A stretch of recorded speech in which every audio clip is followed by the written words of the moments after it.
Today we're going to have a little play with a roasting kit. Now the nice thing about roasting your own beans is it teaches you a lot about coffee and a lot about the roasting process. We're going to be discussing the first crack, the second crack. These are points at which the bean starts to roast and has virtually finished roasting. The closer to that second crack we get, the darker and the more intense the roast.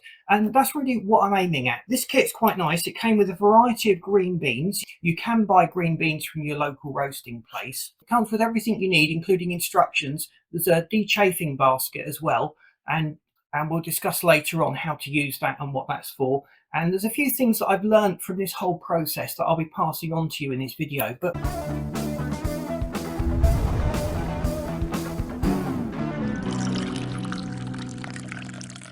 we're not going to prescribe a very precise recipe to roasting because it's subjective. It's a matter of personal taste. One person might prefer a light roast. You may have a bean that you're using that favours a darker roast. There are so many different variables, and what we need to establish really is just a baseline to work from, and once we've got that baseline we can experiment with different settings. The instructions that come with this kit say that I should roast the beans for 6 minutes in the oven, and then every 2 minutes they need to be stirred and agitated. I'm going to be doing a longer roast as well at a slightly lower temperature than the recommended temperature, and I'm not going to be stirring it midway through. So we'll see how that method works out as well and what the end result is. I've long been an advocate of just trying stuff out when it comes to our coffee, and it's by experimenting that we can create the perfect profile.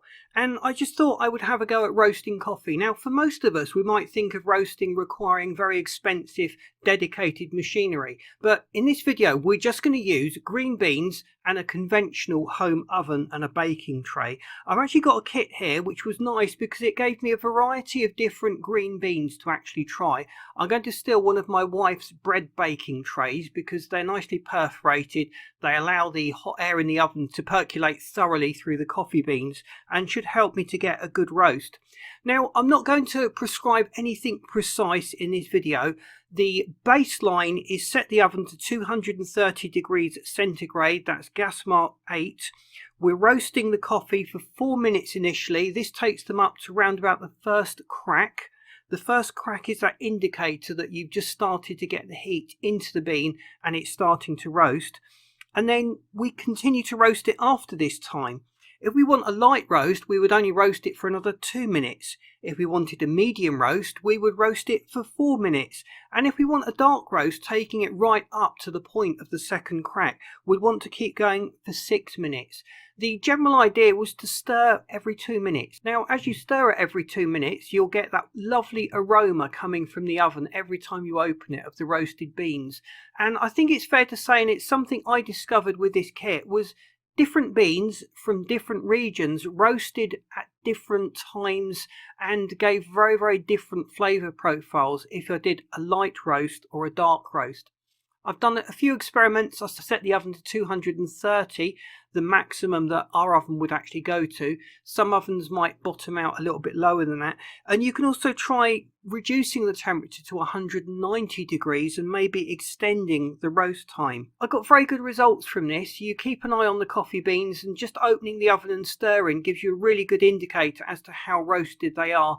And you should be able to tell from the wonderful aromas whether it's getting near your ideal coffee profile. Now, when you've actually roasted the coffee beans, you'll notice there is chaff. The outside coating of the bean cracks off and flakes around.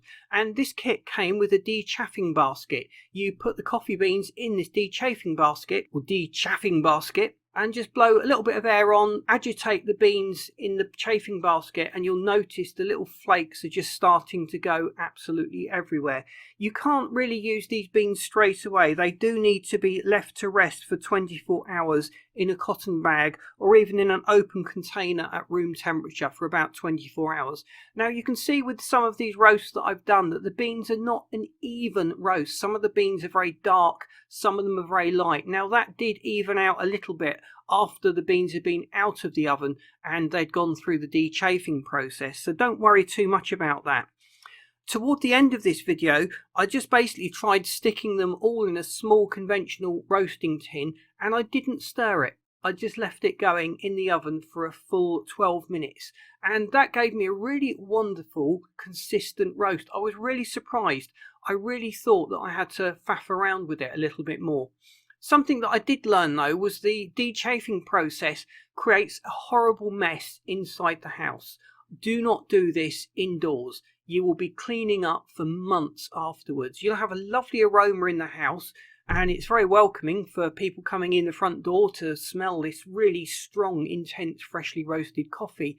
But the mess it created wasn't really worth that price. So I would recommend you do this in the garden, where the chaff will just disappear off into the environment. Don't overthink this. Do the roasting in small batches. Make sure that you make notes as to the temperature and how long you've done it for, and just adjust it each time, so you'll eventually hit on your ideal perfect roast. Now, I've not prescribed a very precise recipe for this because it is subjective. Some people like very light roasts and they like the delicate flavour profiles that you get from that. Others prefer the really dark Italian roasts and the really intense, strong body that you would get in an espresso. I find that dark roasts provide a molasses type of taste and give dark chocolate overtones, which I really do enjoy. So dark roast is really what I would go for personally. So we're looking at hot and long roast times for me. If you go too long beyond the second crack, you're asking for trouble. Your beans are going to start to burn and you're going to really degrade the flavour. I got really fortunate this last batch that I put in, just with the simple 12 minutes in the oven and leave it to roast. As I pulled it out, I was going through the second crack phase. So that was purely random. So I won't claim any skill at all. That was just a random thing that happened. And I was perfectly on that second crack. You could hear the beans cracking as they came out of the oven. And I really did enjoy roasting it. Some of the beans that I had were as hard as bullets. They were really hard to grind in my hand grinder. And it may just be they needed a longer roast time or a shorter roast time. So that's something that I can play with. But don't hold back. You will learn a lot about coffee from this process of roasting it at home. It's an enjoyable process. It's very satisfying. And you really cannot beat the taste of freshly roasted coffee beans. Now, where do you get green coffee beans from? Well, as I said, I bought this kit. I think you can get this kit on Amazon, and other online marketplaces sell similar kits, and they're certainly good because they've got everything in there. But most reputable coffee roasters will also sell green beans, and you can select different origins, different regions. They may even offer different varieties and mixes that they've blended themselves to create the ideal taste profile. Have a chat with your local coffee roaster, and you can start on this voyage of discovery where you're roasting beans, experimenting with it, playing with it, and creating that perfect taste. Let me know in the comments how you get on with roasting. Is it something you've tried? Is it something you feel like trying now after you've watched this video? After all, if I can do it, anyone can do it. Enjoy your coffee. Have fun with the roasting process. I hope you found that informative and interesting. Thanks for watching. Please boot the like button. That really does help us to get out there. And I've lined up this video and this playlist. And if you haven't subscribed to the channel, please do so, because that again really helps us to get out there. We're still a very small channel. Thanks for watching. See you in these next videos.